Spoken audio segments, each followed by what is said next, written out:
One set of earplugs later, we're going to find our center cluster. 1, 2, 3, 4, 5, 6, 7, 8, 9. And just because, good to check. 1, 2, 3, 4, 5, 6, 7, 8, 9. Beautiful. So it's my 10th cluster from either side. And I'm going to put a stitch marker around the whole cluster.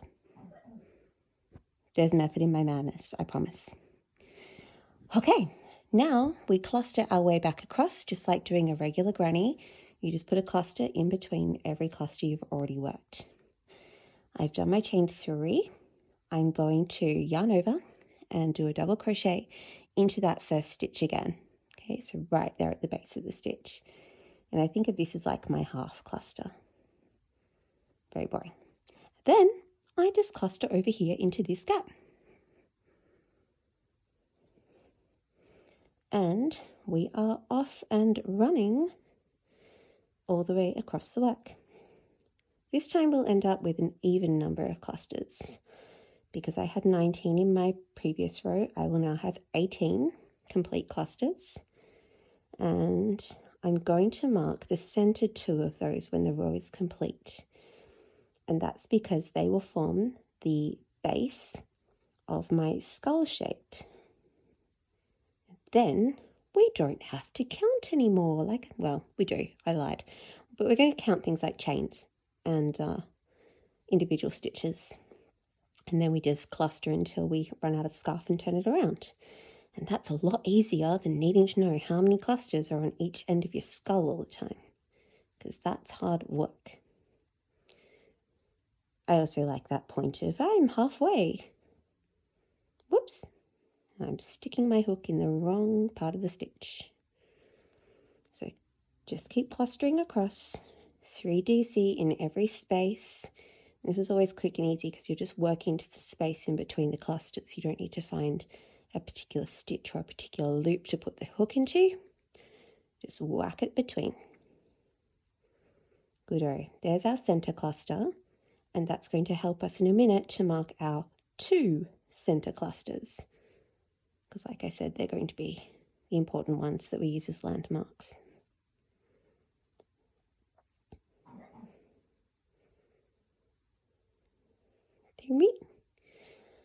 When I was working on the other side of my scarf panel, I came across a cluster that only had 2 double crochet in it.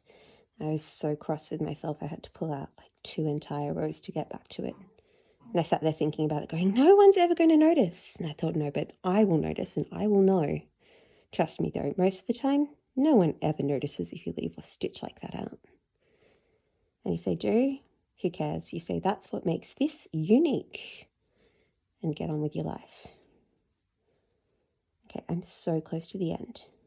Ready to put my 2 more stitch markers of victory in. Whoops, look for the gap. 1, 2, 3.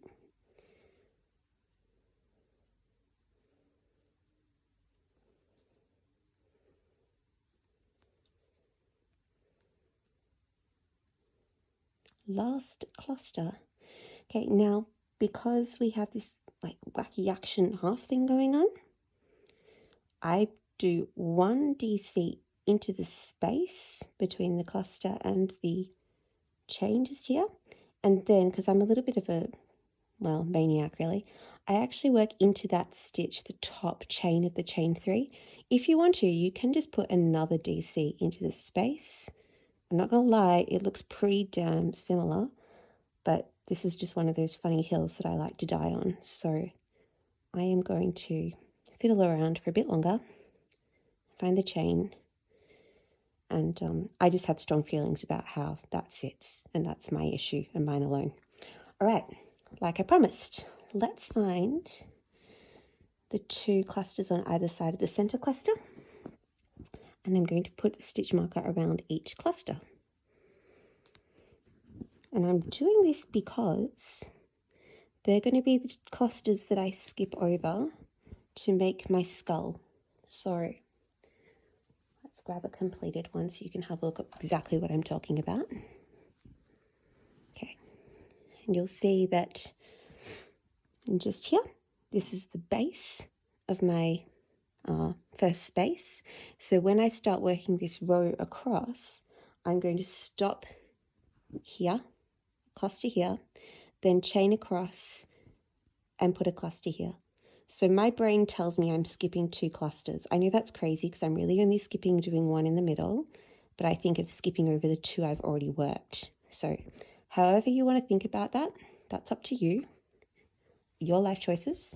I'm just telling you how my brain deciphers this kind of information. All right, I am ready to chain 3. 1, 2, 3. There's my little wonky half a cluster. So I just skip straight over that and I cluster like I did on my first cluster row. 1, 2, 3. Okay, so I'm just repeating my foundation row again, it looks like. But of course we know that when we get to those 2 middle clusters, we skip and we're going to chain and create the foundation for our skull shape.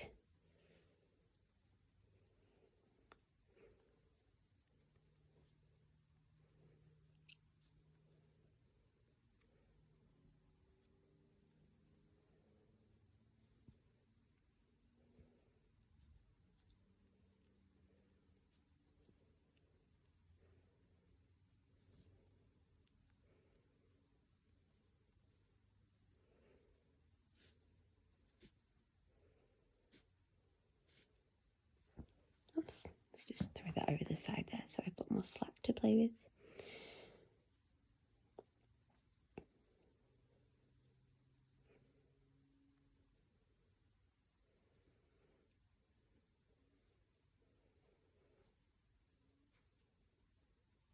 I found that each motif section weighs about 100 grams. So each repeat of the pattern was 100 grams of cotton. So if you think I'd like to make my scarf 12 motifs long, 1200 grams is going to be your friend. No, that's not right. 3 motifs in 100 grams. There we go. 12 motifs, 400 grams of cotton. It's too late for me to be doing basic multiplication. That's a little bit sad. So 12 motifs, 400 grams. 15 motifs, 500 grams. Here I am at the middle. I'm not going to work in between these clusters. Instead, I'm going to chain 7. When you chain, you want your chain here, your pattern chain, to be a little tighter than your foundation chain.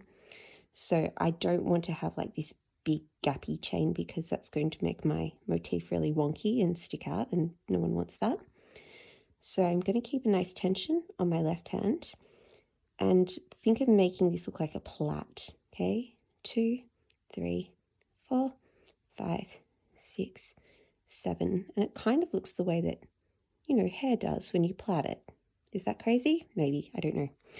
Then keep the tension on the back of the hook so that when you yarn over for your next DC, it doesn't go wild and wobbly on you. In, and just, again, keep your tension here so you don't get a really, really loose first stitch and that chain doesn't get too baggy on you, okay? Just stop and check here that your chain covers the tops of those 2 motifs. If it's pulling them inwards, it's too tight and this won't sit properly. You'd really like it just to sit flat, okay? Because then when it's got tension on it from stitches pulling up and pulling it taut, you'll get that little curve that we want to see here. Okay, hook back in. And guess what? You just cluster here, like always. Simplest thing ever. And you continue working your clusters of 3 double crochet until you run out of scarf. I told you this was easy. Well, it's brief periods of concentration followed by mindless grinding clusters, which is pretty good. If you want your scarf to be narrower, remember just to chop a few multiples of 3 off and aim for an odd number times 3, so you have an odd number of clusters, plus 2, because they're your framing stitches either side.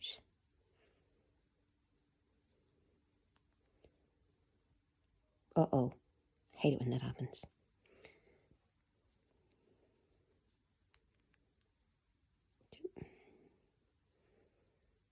3, 1, 2,